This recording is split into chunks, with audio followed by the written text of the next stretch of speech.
Merci, je veux remercier d'abord en premier Arthur Harari qui s'est laissé kidnapper pendant 3 ans.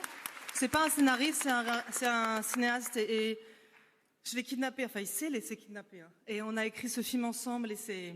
Voilà, je peux pas ne pas penser à lui au tout début. Je veux évidemment remercier Sandra Hüller qui m'a fait fantasmer ce film.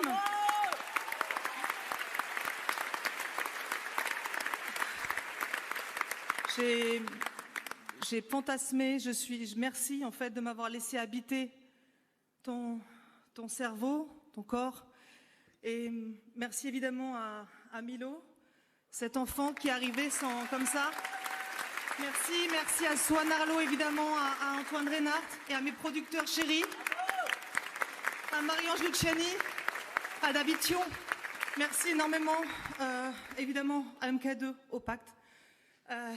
Thierry Frémaux, Christian Jeune, et merci infiniment au jury. Ce film est le film le plus intime que j'ai jamais écrit.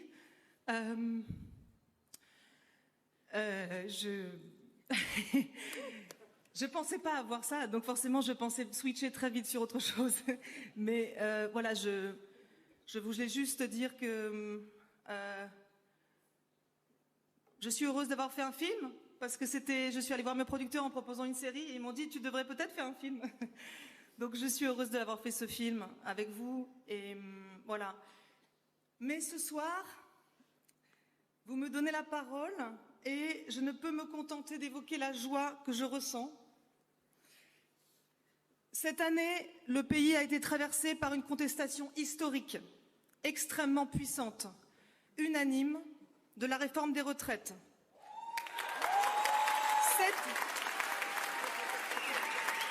Cette contestation a été niée et réprimée de façon choquante.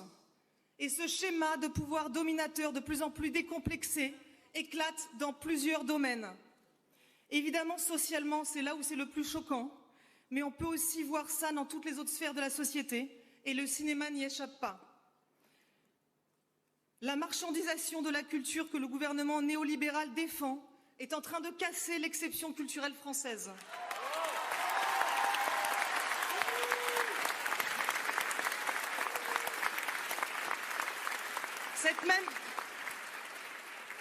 Cette même exception culturelle sans laquelle je ne serais pas là aujourd'hui devant vous. Ce prix, je le dédie à toutes les jeunes réalisatrices, à tous les jeunes réalisateurs et même à ceux qui aujourd'hui n'arrivent pas à tourner. On se doit de leur faire de la place, cette place que j'ai prise il y a 15 ans, dans un monde un peu moins hostile et qui considérait encore possible de se tromper et de recommencer.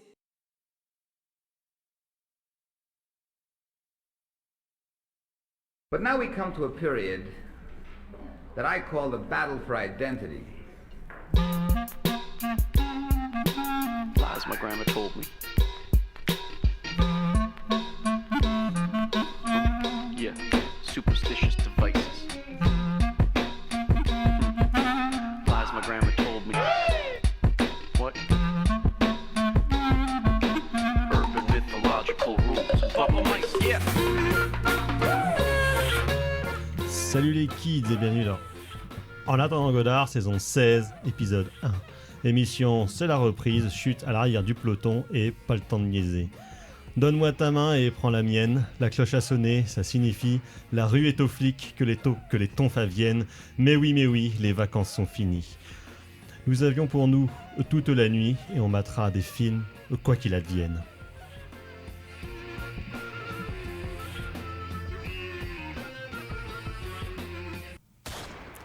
Eh oui, vous êtes bien dans En attendant Godard, l'émission de cinéma qui est mieux que les autres.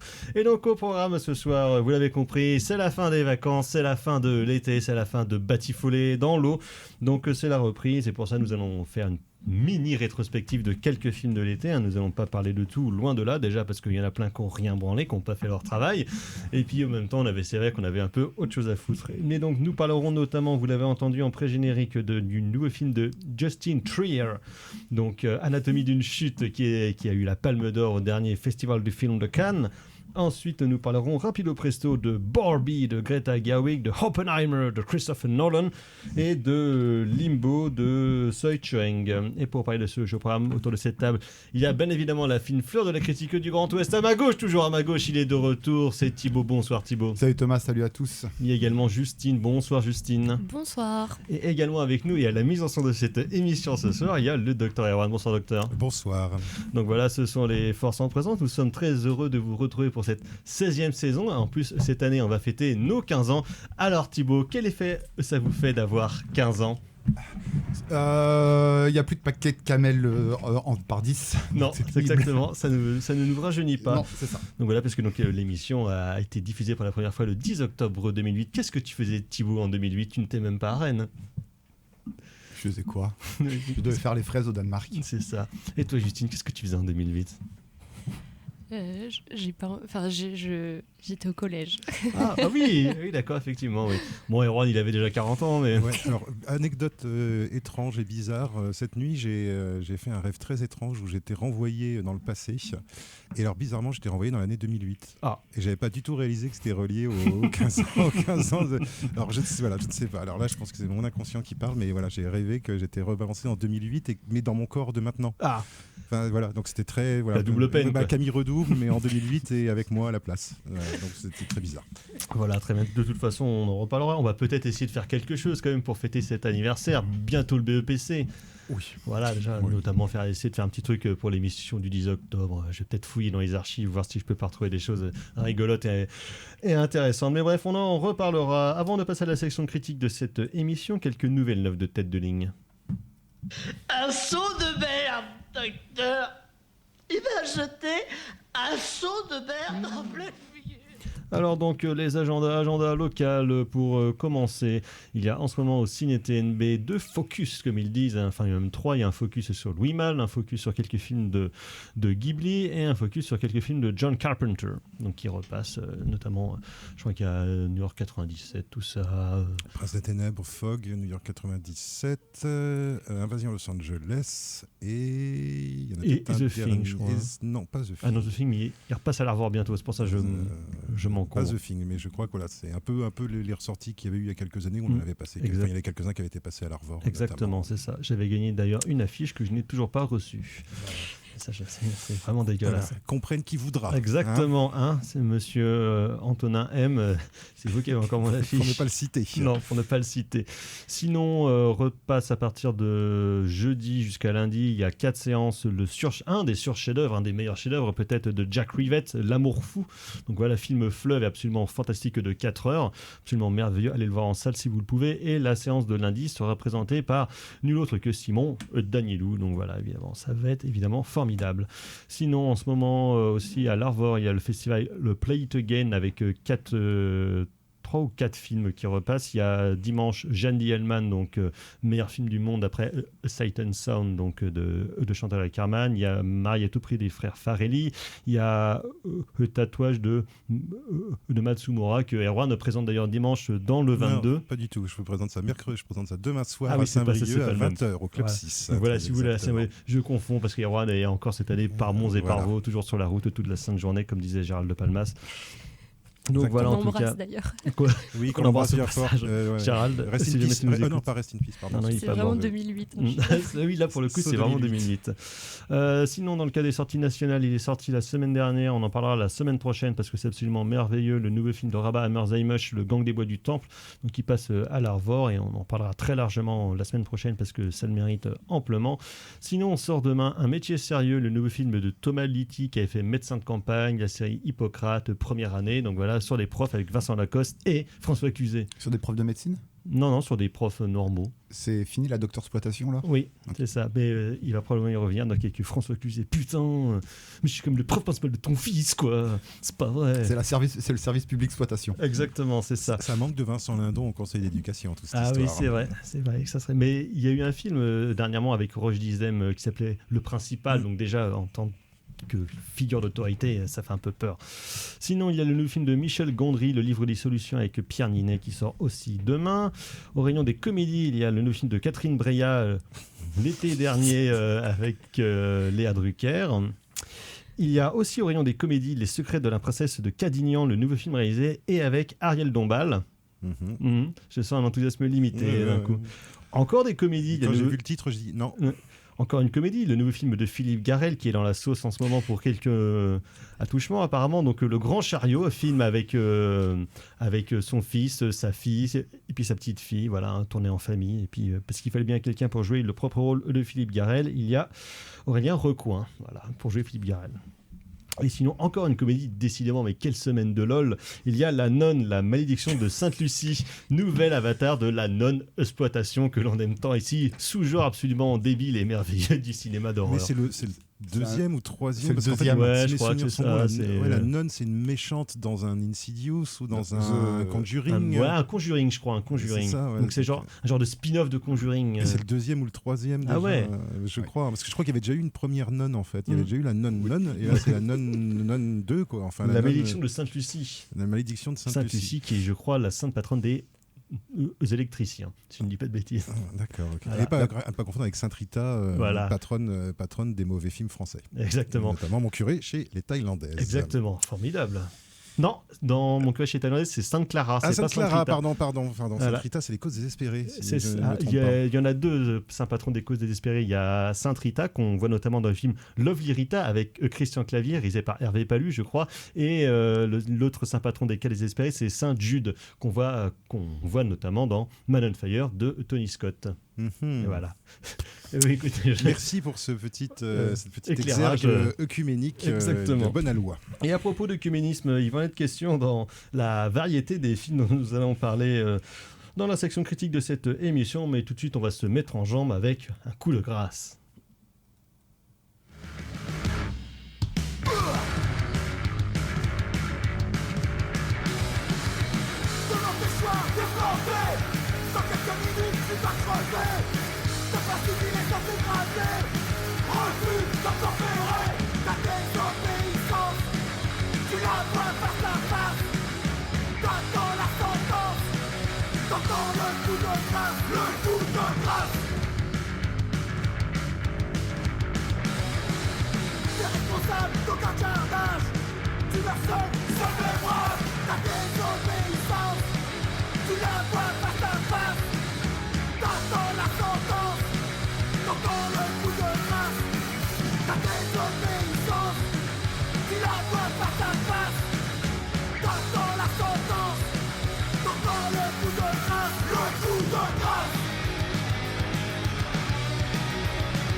En attendant Godard sur Syllab, et donc c'était Coupe-Gorge avec le coup de grâce extrait de leur nouvel album qui sort enfin après je ne sais pas combien de temps de rien branler. L'album sort en physique demain, je crois. Donc voilà, Coupe-Gorge, formidable groupe où on retrouve évidemment plein d'autres gens de la scène punk française, notamment des gens de Syndrome 80. Car comme on dit, toujours les mêmes gars, toujours les mêmes musiques. Et donc, de coup de grâce, il en est plus ou moins question dans le nouveau film de Justine Triet, donc Anatomie d'une chute, qui a gagné donc la Palme d'Or au Festival de Cannes.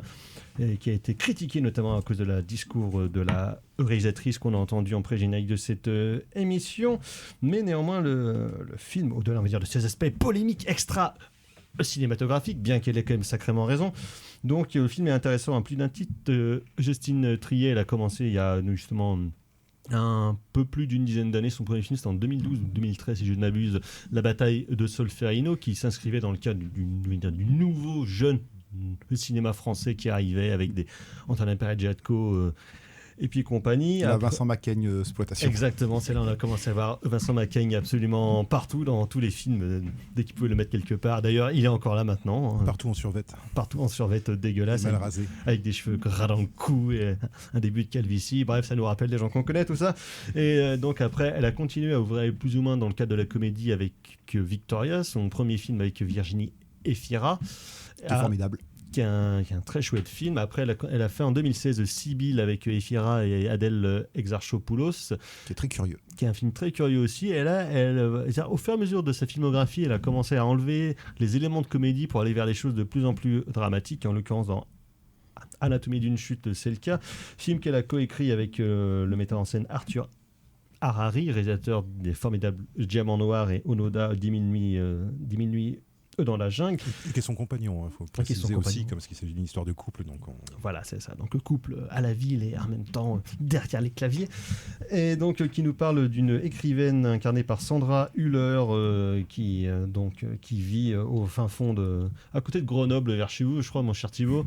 Enfin, vers chez vous, vers vos terres d'origine. Voilà, donc perdue dans un chalet à la montagne. Elle vit avec son mari et avec son fils d'une dizaine d'années qui est aveugle, à qui ils font cours à la maison, et un jour le mari meurt. Il est tombé ou alors on l'a fait tomber du haut de la fenêtre du 2e étage. Il s'est fracassé le crâne et il meurt ainsi. Évidemment, une enquête est mise en cours. Elle est relativement vite inculpée pour le meurtre potentiel de son mari, et là elle va faire appel à un de ses anciens camarades incarné par Swan Harlow qui va être son avocat. Et donc, ça va être l'enquête et surtout le procès qui va être mis en scène par Justine Triet dans ce film-là. Film ample, film dense, parce qu'il fait quand même 2h30 bien tapé. Et qui, par bien des égards, on en parlait un petit peu avec le doc avant l'émission, ferait à la fois autant référence au cinéma de Fritz Lang plus que celui de Hitchcock, par exemple, sur notamment la question de la vérité, la question du doute, et on en parlait donc avec le doc, aussi la question du cinéma de Sidney Lumet sur la question du doute raisonnable, parce qu'évidemment, il va y avoir une ambiguïté qui va naître dans ce film, comme dans tout Who Done It. Est-ce qu'elle l'a fait? Est-ce qu'elle l'a pas fait? Est-ce qu'elle est coupable? Est-ce que c'est la faute d'un tel de machin? Et à cela va se mêler évidemment à la fois le point de vue de différents personnages, notamment celui donc de la femme et celui de l'enfant aveugle, mais avec celui de l'enfant aveugle, va aussi du coup au-delà du point de vue, va aussi se mêler la question du point d'écoute. Docteur. Oui, alors je pense qu'il y a aussi sans doute un petit clin d'œil à Otto Preminger et puis à Anatomy of a Murder. Film de procès assez célèbre justement avec James Stewart, qui est là aussi justement autour de la question de la manifestation de la vérité, la difficulté de la faire apparaître.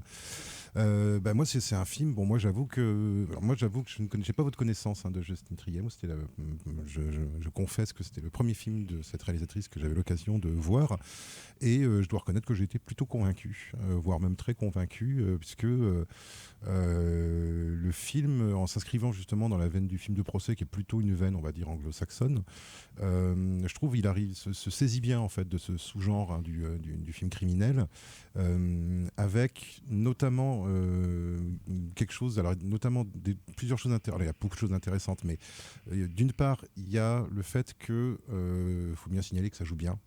Ce qui n'est pas toujours le cas, moi je trouve, dans le cinéma français. Articule. Voilà, ça joue bien, ça articule, tu comprends. Après, ça joue la moitié du film en langue anglaise. Voilà, peut-être que ça facilite, mais mais d'une manière générale, ça joue bien. L'actrice principale est parfaite, mais bon, je pense qu'on l'a assez dit, donc pas la peine d'en rajouter. Mais tout le monde est. Enfin, moi je trouve que le casting, d'une manière générale, est plutôt bien, et notamment mention spéciale aux gamins. Dont au départ j'ai trouvé le jeu assez étrange, avec des répliques que je trouvais trop mature en fait par rapport à son âge, et puis en fait plus le film avançait, plus je comprenais pourquoi est-ce qu'il parlait comme ça, fils d'intellectuel, école à la maison, probablement un peu surdoué, et avec une acuité en fait qui justement est une acuité qui en plus permet de compenser le fait qu'il est non pas aveugle mais malvoyant, et que donc il y a cet aspect-là. Alors, deuxième chose moi que j'ai trouvé extrêmement intéressante, c'est que c'est un film d'images manquantes, où il y a plusieurs images manquantes à plusieurs moments. Brian De Palma, c'est pas Brian De Palma en termes de mise en scène du tout. Par contre, quoique, Il y a notamment des plans steadicam sur. Il y a un chien. Alors il y a un chien qui a un rôle très important. Il joue hyper bien. Ouais, le chien est super. Non, mais c'est vrai, hein, le chien est parfait. Et non, il y a des travelling comme ça, il y a des plans dans les pièces aussi, avec des travelling dans les pièces vides. Enfin voilà, il y a des petites poussées comme ça, légèrement baroque, mais c'est très léger, c'est très très léger. Par contre, il y a vraiment cette histoire, mais qu'on retrouve justement chez Argento, qu'on retrouve chez De Palma, qu'on retrouve chez Hitchcock, cette histoire d'image manquante en fait. Et en fait, il y a plusieurs images manquantes. Il y a d'une part le meurtre qu'on ne voit pas. Il y a qu'on voit uniquement via des reconstitutions. Voilà, des reconstitutions qui sont hypothétiques, qui restent hypothétiques avec des versions qui s'affrontent. Il y a une super dispute, une super scène de dispute conjugale, qui est un des seuls flashbacks du film. Ça aussi, c'est très bien. Il n'y a pas trop de flashbacks dans ce film-là. C'est pas un film à flashback. Il y a 2 flashbacks qui sont totalement justifiés sur le plan dramatique et formel. Donc il y a une conversation qui devient une dispute très violente, dont une partie n'est pas visible. Et cette partie non visible, évidemment, permet de rajouter au mystère. Et puis, on entend juste dans le procès, voilà, via un son qui est diffusé. Et puis il y a une troisième image manquante qui est justement ce gamin qui est malvoyant. Et où en fait une bonne partie en fait du destin de sa mère repose sur son témoignage à lui. Donc là il y a vraiment des couches comme ça d'images manquantes qui d'ailleurs ne sont pas forcément révélées d'ailleurs en fin de film. C'est pas non plus un film à suspense, hein. C'est pas non plus un film à who done it en fait, hein. Et ça aussi j'étais très content que ça tombe pas là-dedans, que ça soit un film avec une part d'indécision. Et moi j'ai eu l'occasion d'en parler pour d'autres films, mais moi j'aime beaucoup en fait de plus en plus au cinéma voir des films où les choses sont pas vraiment totalement résolues à la fin. Et j'avoue que là ça rentre complètement dans ce cas-là. Ouais, cette espèce de zone grise, moi je trouve qu'il y a vraiment quelque chose de très bien. Et puis après, alors il y a plein de, je vais terminer là-dessus, mais je trouve que le scénario est bien construit. Surtout il y a plein de petites choses intéressantes. Un flashback où le père parle avec la voix du fils, un morceau de piano qui est la seule musique du film. Il y a 2-3 morceaux de piano. Il y en a un notamment qui est aussi un marqueur de passage du temps. Parce que c'est un morceau que répète le gamin et il s'améliore au fur et à mesure que... Il y a un autre morceau de musique au tout début du film qui a quand même sa grosse importance. Oui, justement, je parle de ce morceau-là. Alors, ce morceau, alors je sais plus, moi je suis nul en musique classique, donc c'est un morceau que je connais, mais je serais incapable de te dire qui est le morceau. Je crois que le dernier morceau qui est joué, je crois que c'est du Schubert ou quelque chose comme ça. Et un premier morceau, justement... Fait chier votre Schubert, voilà, il fait chier. Exactement. Et un premier morceau, justement, qui est hésitant dans le générique de début, puis qui devient plus affirmé, puis qui devient véritablement complet. Et la musique de boom bap qui écoute... Et cette fameuse musique de rumba... caraïbéenne, voilà, qui est lourde, qui est une musique joyeuse mais lourde de menaces et lourde de tension. Et donc voilà, il y a un traitement du son notamment et du hors-champ sonore, moi je trouve qui m'a semblé, je l'ai trouvé très très intéressant à l'intérieur du film. Donc, vraiment beaucoup de choses à bouffer, je trouve, dans ce film. Justine. C'est assez dur de se remettre en jambe à la radio avec un tel film, parce que c'est un film... le doc l'a déjà un peu dit, mais qui est quand même assez immense et qu'il est difficile, je trouve, de déplier, tellement il y a de la polysémie partout, il y a des interprétations partout. C'est un peu un film de cas d'école de première de la classe. C'est quand même un film extrêmement mental, qui joue sur beaucoup de ressorts à la fois scénaristiques qui sont extrêmement bien mis en scène, mais dans l'image, il y a toujours des détails, ou dans la parole, la force de la parole dans ce film, pareil. C'est très appliqué. C'est très appliqué, c'est très intello. Mais pas scolaire. Mais c'est exactement là où je voulais en venir, c'est que c'est pas un film scolaire, c'est pas un film qui est convenu non plus. Je trouve que la façon dont elle a déjà de poser le cadre d'un film de procès sur à peu près 2h30 de film, on a, j'imagine, enfin j'ai pas regardé ma montre, mais une quasiment. Bonne grosse moitié qui se passe dans le tribunal, enfin au parloir, et je trouve ça fascinant comment elle a réussi à ne pas tomber dans les écueils du film de procès un peu à l'anglo-saxonne, c'est-à-dire où on doit demander la parole pour intervenir et tout. Là, elle fait vraiment un jeu de joute verbal entre l'avocat général, Antoine Reinhardt, qui n'est pas le personnage que je préfère dans l'incarnation, enfin, il est obséquieux comme il faut. Hein, il est dans son personnage. Et Swan Arlo, donc Vincent, qui est l'avocat de Sandra. Et tout passe par l'échange de paroles, et c'est là où je veux en venir, où je pense que le doc a raison, c'est qu'à mon avis, il y a un gros clin d'œil au film de Preminger, donc Autopsie d'un meurtre, parce que, comme dans le film de Preminger, c'est-à-dire qu'elle ne pose pas le postulat du fait que la justice doit rendre la vérité. En fait, la justice, c'est un jeu de théâtre. Là, elle nous le montre, je trouve, Une d'une arène, façon absolument une scène, éblouissante. Et on n'est pas là pour savoir, en fait, la vérité. Même si nous, en tant que spectateurs, on aimerait bien, on a quand même un plaisir assez curieux, assez malsain, des fois, de vouloir... C'est pervers, oui, de vouloir... Complètement. Et d'ailleurs, ce qu'elle propose tout à fait bien quand on voit les scènes dans les médias qui s'affolent, c'est la chute, on pourra revenir sur le nom d'Anatomie d'une chute, le titre, mais cette chute d'une écrivaine qui, on comprend, a quand même un peu de succès, qui est inculpée pour le meurtre de son conjoint. Donc elle tombe pas dans cet écueil-là. Au contraire, elle nous montre que le théâtre, qui est la justice, est en fait un lieu où on doit juger la personne, tout simplement. C'est pas un lieu où on va dire la vérité, ceci, la vérité, cela. Et il y a une très belle scène qui symbolise ça dans la dernière partie du film, où Daniel, donc l'enfant du couple, est gardé par une jeune femme qui s'occupe de lui pendant toute la période du procès. Voilà, parce qu'il ne doit pas avoir le moins de rapport possible avec sa mère, vu qu'elle est inculpée et que lui est un témoin principal du film.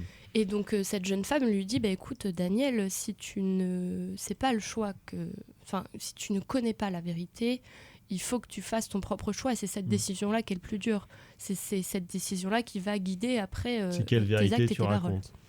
Donc je trouve déjà, de ce point de vue-là, le film n'est pas manichéen. C'est-à-dire, à certains moments, on a une empathie folle pour Sandra, en se disant, mais c'est pas possible de la laisser comme ça. Et à d'autres moments, on est retourné, on se dit, mais attends, quand même, on a quand même quelques ébauches de preuves, parce qu'il n'y a pas vraiment de preuves, en fait. Justement, c'est là où l'intérêt aussi du whodunit, où on ne peut pas matériellement prouver sa culpabilité. Et d'autre part, là où je trouve qu'elle a absolument excellé dans cet exercice-là, dans la mise en scène, c'est qu'il y a un ressort scénaristique et dramatique qui est, comme le doc l'a dit, l'enfant. Et le côté hyper fin et malin qu'elle a de se servir, c'est se servir, oui, parce que dans les faits, de sa cécité, de sa malvoyance, pour en faire un objet qui concentre, un espèce de point nodal qui concentre toute la tension dramatique du film, et par lui, on va pouvoir démêler des choses qu'on n'aurait pas pensé puis démêler, parce que lui, son outil, c'est l'ouïe et la parole. C'est, comme l'a dit le doc, encore une fois, je paraphrase et je rebondis sur ses propos, mais il est d'une intelligence assez supérieure à la moyenne pour son âge. Il a 10-11 ans, on comprend qu'il s'exprime de façon très haute, il a l'air de cerner les choses, et c'est dans ses mains, j'allais dire dans ses yeux, mais non, mais dans son être entier que sont disposées les cartes de l'avenir de sa maman, en fait. Et je rebondis encore une fois sur la polysémie, parce que l'Anatomie d'une chute ne pouvait pas être le meilleur titre pour moi de ce film-là. On a la chute, évidemment, première, la chute de Samuel, donc le compagnon de Sandra du 3e étage du chalet. On a la chute du couple, parce qu'elle dissèque les rapports relationnels d'un couple, mais vraiment, on se dit, on n'a jamais envie d'être en couple. Enfin, c'est d'une tristesse absolue. On a la chute de Samuel en tant qu'écrivain, et elle en tant qu'écrivaine, en tant qu'autrice aussi. Donc on a, c'est toujours ultra mêlé, ultra dense, ce qui fait que c'est, pour moi, l'une des plus jolies palmes qu'on ait jamais eues. Je suis très heureuse qu'il ait reçu ce prix, et j'ose espérer que je serais quand même allée le voir, même s'il n'y avait pas eu l'abattage médiatique, s'il n'avait pas reçu la palme, qu'il aurait été distribué de la même façon, et pouvoir avoir accès à un film d'une telle ampleur, d'une telle intelligence. Pour moi, c'est vraiment... Tout est bien fait, c'est pas pathos. Il fait 2h30, mais parlons du rythme. C'est un film qui a un rythme impeccable. C'est malin, parce qu'évidemment, elle évite le pathos, elle évite la complaisance. À quelques scènes, on pourrait se dire que ça aurait pu assez facilement basculer justement dans un brûlot pseudo-féministe, en disant regardez le battage qu'il y a contre cette femme parce qu'elle est innocente, des machins. Et en fait, très vite, elle retourne en fait les choses qui pourraient être un peu tricky, un petit peu borderline, pour justement retomber sur autre chose. Et elle fait ça constamment avec plusieurs personnages. On évite de tomber justement dans une certitude sur un personnage qui du coup rendrait le film plus lourd en fait. Complètement, elle le fait parfaitement, parce qu'elle distille à chaque fois. Il y a pareil une scène où on voit une jeune étudiante au début qui vient l'interroger sur son travail d'écrivain. je trouve qu'on sent qu'il y a une espèce de tension, une séduction de Sandra sur cette jeune femme. Un peu comme un rapport normal d'une star qui se fait interviewer par un jeune, quoi. Et en fait, lors du procès, cette jeune femme du coup intervient. Et c'est réutilisé pour savoir s'il n'y a pas justement une d'ambiguïté, d'émotion, de sensualité, tout ça. Bon, alors ça c'est encore, voilà, il y a encore une couche de plus de lecture possible. Mais elle se fait en fait reprendre à un moment par la juge qui lui dit mademoiselle, et elle revient, elle rebondit, elle dit non, par contre vous pouvez m'appeler madame. C'est fait d'une façon extrêmement fine, d'une façon extrêmement presque naturelle, que ça en devient super beau. Et je me dis que si les films français qui sortent maintenant, même le lot commun à l'international, peu importe, étaient de cet acabit-là, je pense que c'est exigeant, quoi. Non, mais on n'aurait plus besoin d'en parler, parce que cette émission. C'est en fait, c'est des objets qui sont pour moi à peine perfectibles, et là c'est le cas vraiment. Erwan, pour conclure. Ouais, non, mais moi je suis d'accord. Moi, ce que j'appelle un film comment dire, épais, mais pas dans le sens péjoratif du terme, quoi. C'est-à-dire que c'est vraiment un film. Le fait qu'elle soit écrivaine, je trouve que c'est super intéressant, parce qu'elle-même dans son œuvre, et son œuvre finit par être utilisée contre elle, parce qu'elle dans son œuvre mélange de l'autofiction avec donc on peut la suspecter justement d'être capable d'inventer à partir de choses qu'elle a faites, de retourner les choses, et en fait moi il y a des moments en fait où, notamment toute la partie du procès, moi il y a des moments où j'avais vraiment l'impression d'être dans un procès. C'est-à-dire que j'avais vraiment l'impression, j'avais vraiment envie de savoir, quoi. Tu voulais te lever et dire objection. Non, mais j'avais vraiment envie que des preuves, des contre-preuves, j'avais envie de pouvoir me faire mon opinion, en fait. Et en fait, elle réussit. Mais ce truc, en fait, que réussit Lumet dans 12 hommes en colère, de ce que réussit Preminger dans Autopsie d'un meurtre, c'est-à-dire de placer le spectateur en jury, mais en jury qui n'est pas un jury qui est là pour condamner, qui est un jury qui est là pour comprendre. Et je trouve que dans la mécanique, dans la manière dont elle montre la mécanique judiciaire, il y a vraiment, il y a vraiment moi, j'avoue qu'il y a des moments où il n'y a pas de tension au sens de, tu vois, de ficelle, de suspense, mais il y a une tension, comme j'imagine qu'il peut y avoir dans un tribunal. Moi, j'ai jamais été à un procès de ma vie. Mais j'imagine, et puis alors moi il y a ce truc de déballer sa vie devant tout le monde. Alors moi que je trouve qu'il y a une violence incroyable, et qui en même temps se comprend, parce que tout ce que toi tu fais dans ton existence et que tu fais sans te poser la question des liens entre les choses et les autres, tout d'un coup tout le monde commence à trouver une explication. Les moindres conneries que t'as faites, finalement, en fait, exactement, c'est pas propre, et tout fait, et en fait c'est ça, tout fait sens, alors que ton existence, toi tu la vois pas, tu la construis pas comme un truc qui fait sens, en fait. Mais quand tu es suspect de quelque chose, tout ce que tu as fait, tout ce que tu as dit peut faire sens à un moment, et peut faire sens, et se retourne. Il y a un côté presque kafkaïen, en fait, où ça va se retourner contre toi. Je trouve que c'est fait sans que ça soit non plus une charge contre ou pour la justice, justement. Et je trouve que, voilà, moi je crois assez à ça, justement. La justice, comme tu disais, c'est pas la manifestation de la vérité. Anatomie de la justice. Voilà, c'est le fait qu'au bout d'un moment, il faut décider. Un crime a été commis, il faut punir, et donc à un moment, il faut décider si on punit ou si on punit pas. Et à la fin du film, sans trop en dire, il y a quand même beaucoup de points d'interrogation. L'ambiguïté plane. Ouais, et ça, je trouvais que c'était plutôt intelligent. Il n'y a pas de twist final qui nous dirait exactement ce qu'il faut qu'on pense, en fait. Et ça, c'est un film qui laisse le spectateur quand même assez libre de son jugement, ce qui est toujours appréciable au cinéma. Et je rebondis une seconde sur ça, parce que je suis absolument d'accord. Et je pense que là où elle a encore une fois un coup de génie ou un coup d'avance, c'est que en fait, elle ne fait que proposer la multiplication des points de vue. On n'est jamais derrière quelqu'un ou derrière un des personnages. On ne va pas créer une empathie supérieure sur un personnage par rapport à un autre. On va en fait avoir des points de vue différents. Donc ça, évidemment, comme on en parlait tout à l'heure, les joutes verbales, la place des dialogues dans ce film, le fait qu'on a aussi des ellipses temporelles qui nous permettent d'accumuler de l'émotion sans avoir à en faire trop, sans qu'elle en ait à en faire trop dans sa mise en scène. Elle décide, et je trouve ça pareil, encore une fois, un choix absolument parfait, de faire une ellipse temporelle d'1 an entre le moment du drame, où il se passe quelques jours, on suit Sandra, il y a le début Daniel, de l'enquête, l'arrivée de l'avocat Vincent, tout ça.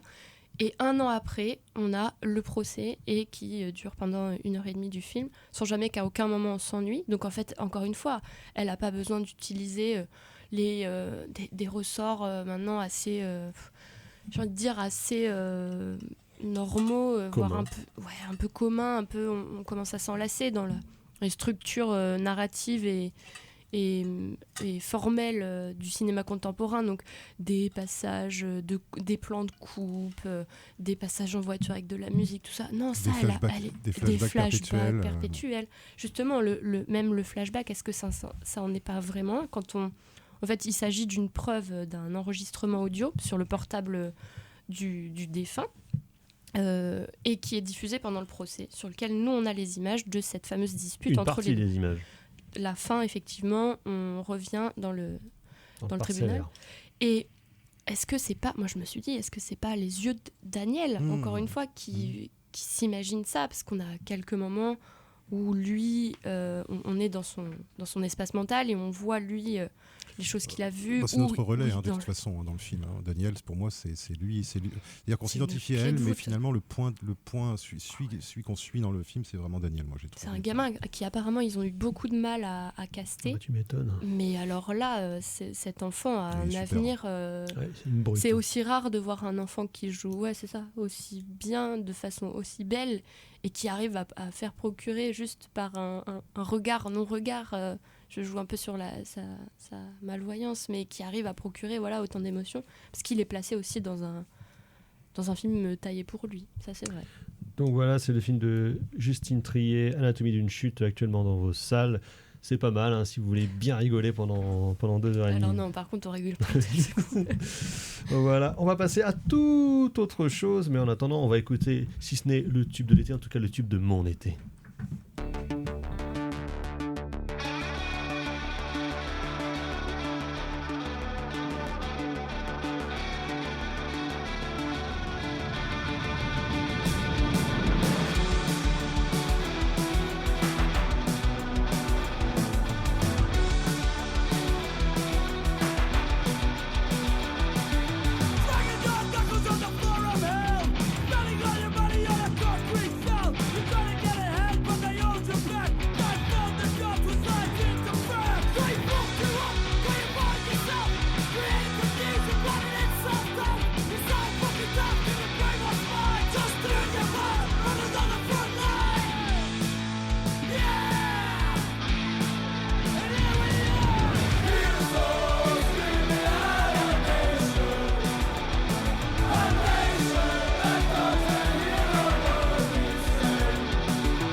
En attendant Godard sur Stylab, et donc c'était Homefront avec Nation, avec les petits gars de Rix, ce groupe de Oi de Paris au cœur, donc formidable groupe du Canada, donc voilà, qui a sorti un magnifique album cette année, un genre de Oi New Wave, absolument merveilleuse. C'est hyper bien. Ce titre était formidable.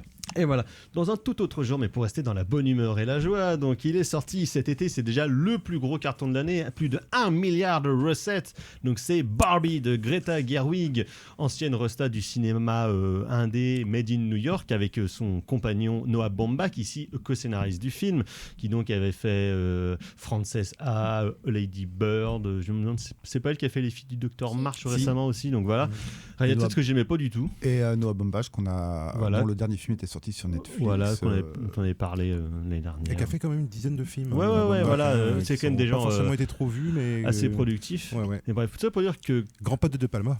Oui, deux. Oui, ils ont fait un super documentaire dessus, De Palma en 2015. Marianne qui a fêté hier son anniversaire, il a 82 ans, je crois. Bon anniv. Voilà. Bon, bref, donc, oui. Brian, si vous écoute, après De Palmas, De Palma. Voilà. Brian De Palmas. Voilà, c'est ça. Donc, j'ai Greta Gerwig, réalisatrice, donc jusque-là, j'en avais un peu rien à foutre, parce que ces films me faisaient quand même globalement assez chier. Sujet qui ne m'intéresse pas, parce que Barbie, je m'en fous, et casting, dont, pareil, j'avais un peu rien à branler. Fort heureusement, le film est tombé sur mes téléscripteurs il y a quelques semaines. Et donc, aux Philippines. Exactement, c'est ça, en Albanie, comme on dit. Donc j'ai pu rattraper la chose. Et c'est à peu près exactement ce à quoi je m'attendais d'un film de Greta Gerwig qui fait un film pétaf de thunes sur une poupée de Mattel. Donc à la fois, il y a du méta, c'est coloré, c'est très bien produit, ça joue plutôt bien. C'est bien écrit. C'est assez bien écrit. C'est plutôt relativement finaux sans être le brûlot féministe qu'on veut nous faire croire. C'est assez drôle quand il le faut. C'est évidemment très, très déséquilibré parce que Ryan Gosling tire la couverture à lui dans le rôle de Ken, notamment parce qu'il a, les mecs, ça notamment parce qu'il a la meilleure chanson du film. Et donc c'est vraiment à peu près ça. À la fois c'est relativement oubliable comme projet et comme film, tout en gardant sur le moment un côté relativement charmant, certains peut dire presque frais, mais donc en mettant en scène donc Barbie qui va se retrouver dans le monde réel parce que tout d'un coup elle se met à avoir des pensées dépressives, qui est notamment à l'inverse du principe de Barbie. Donc là on tombe dans le côté méta exactement comme dans le film The Lego Movie, ou dans le monde réel d'ailleurs, celui qui prenait la charge du personnage réel qui allait influer sur le monde de l'imaginaire était Will Ferrell, donc exactement là comme dans Barbie.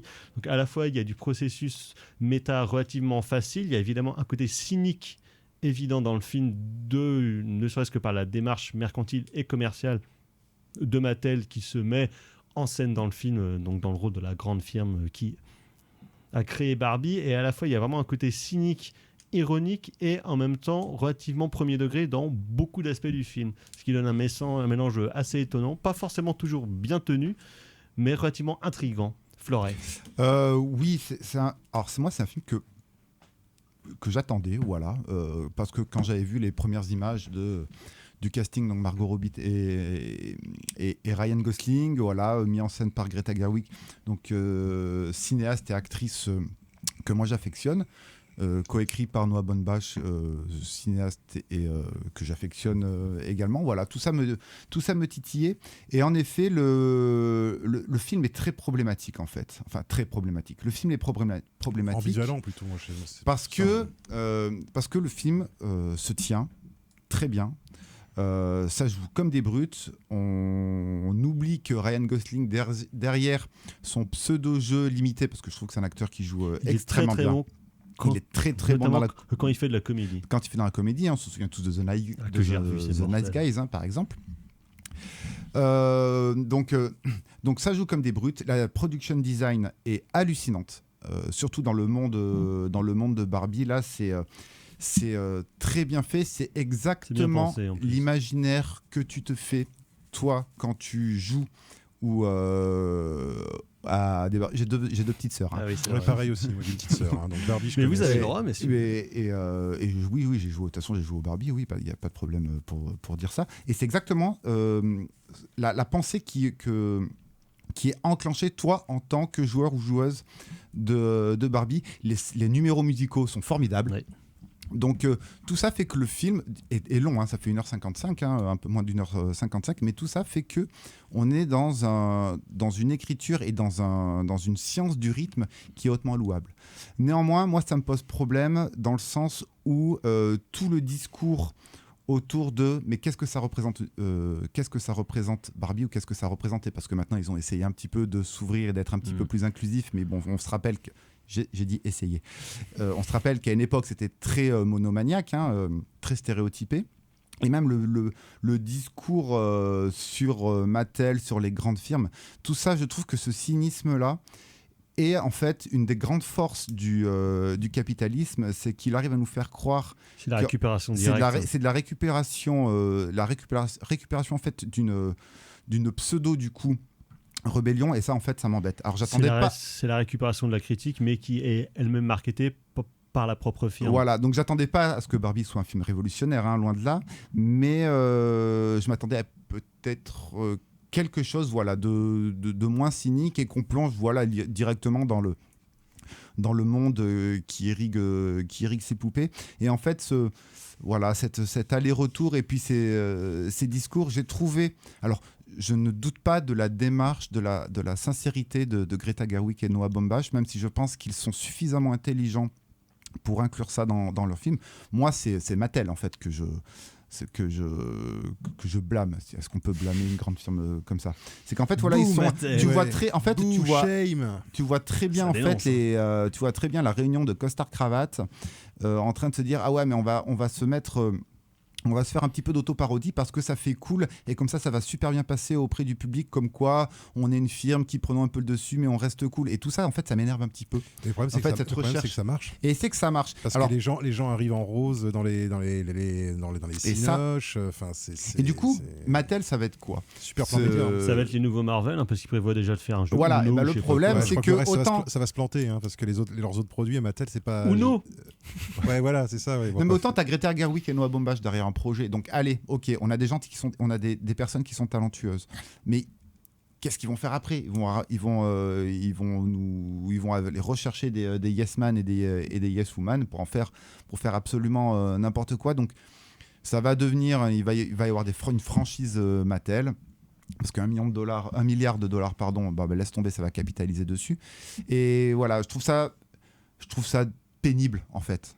Alors que le film dans l'absolu, le film est bon parce que plastiquement ça se vaut, et parce que Margot Robbie et Ryan Gosling. Mais je suis quand même un petit peu chafouin sur cette merde dans la bouche. Ouais, voilà, c'est ça en fait.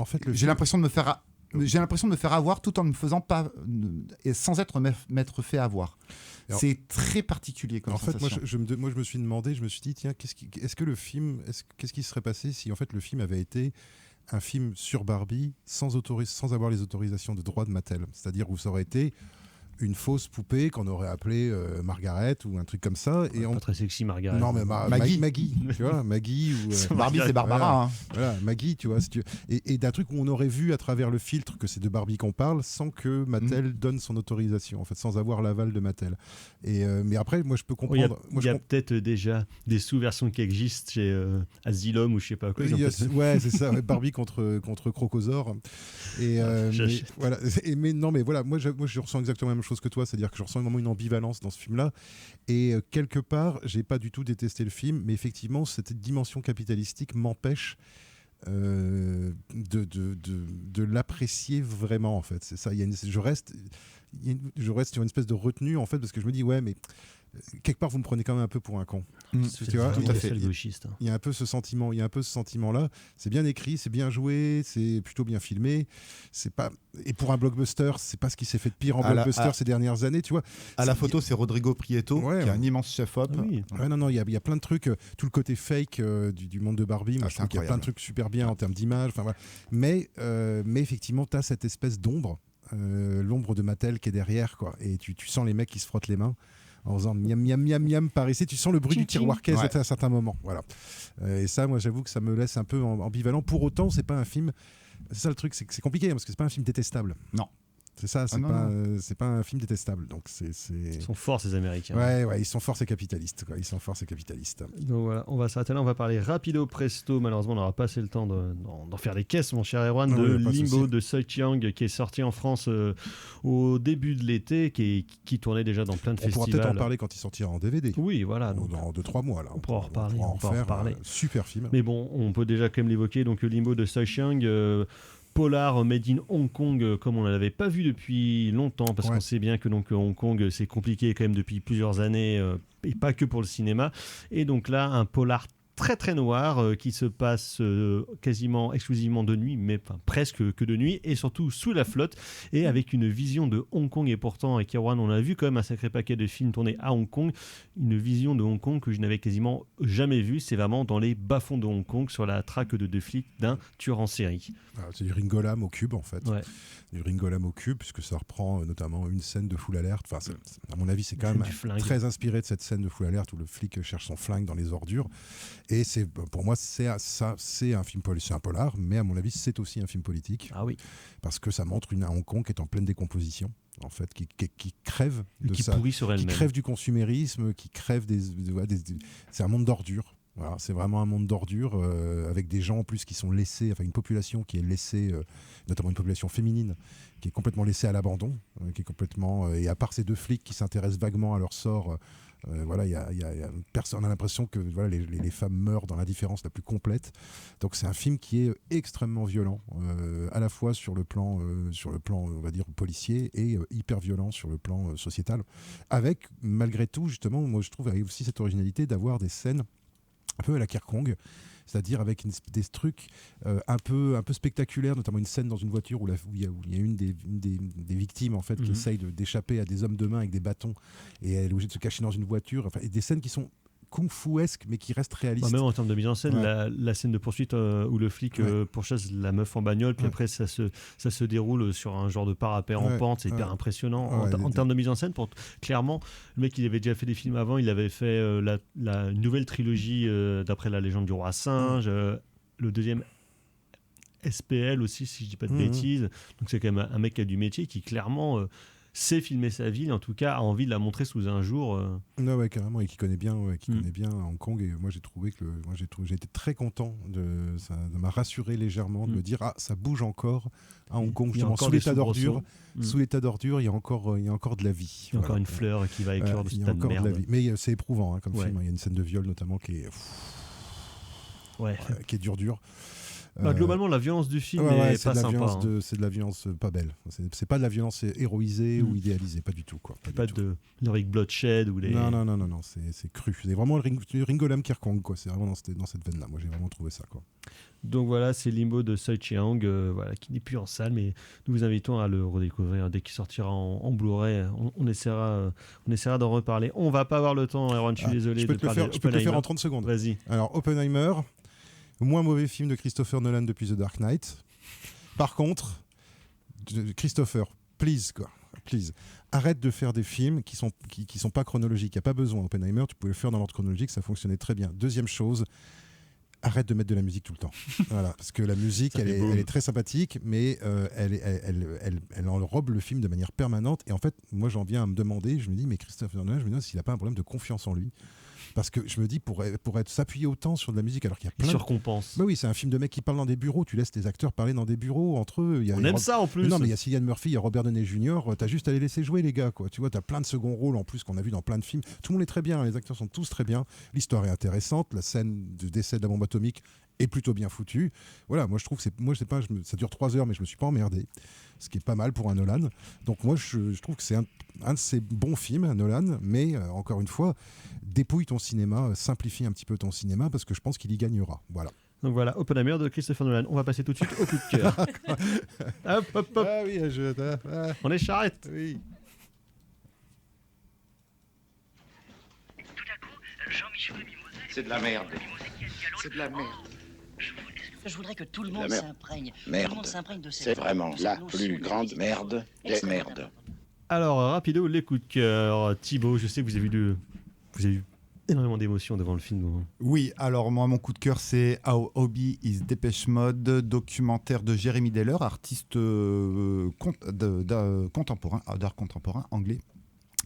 Qui a filmé des fans de Dépêche Mode après la tournée 101 et juste avant la sortie de Violator, donc on est en 90, 80, 91. Il les a suivis dans les pays de l'Est à l'époque de la chute du mur de Berlin. Il les a suivis en Iran.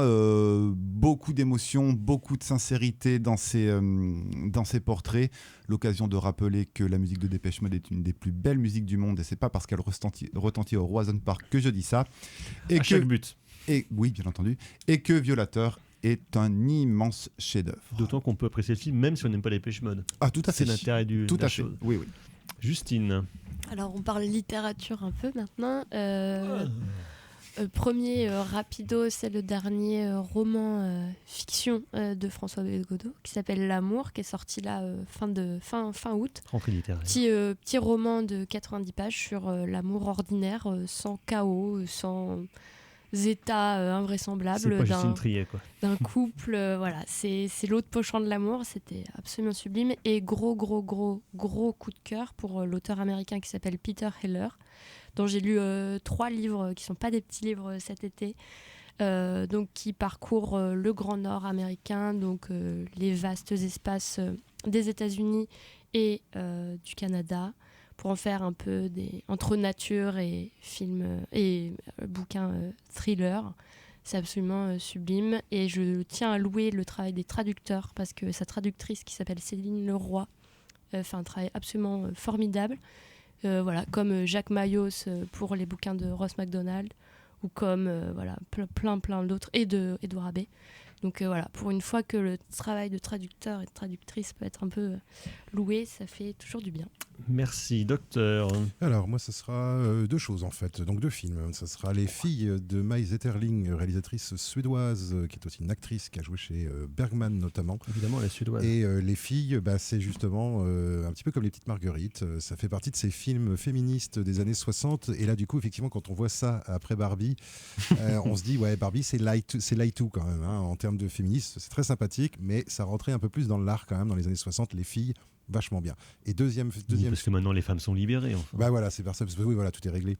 Ah oui. Deuxième chose, c'est un film dont on n'a pas eu le temps de parler, mais qui est sorti au cinéma. C'est Numéro 10 d'Alex van Warmerdam, réalisateur hongrois foufou qui avait réalisé Les Habitants dans les années 90. Super, et c'est toujours aussi bizarre son cinéma, avec une histoire d'acteur de théâtre qui se fait harceler par son metteur en scène, mais qui est aussi surveillé par des gens très mystérieux.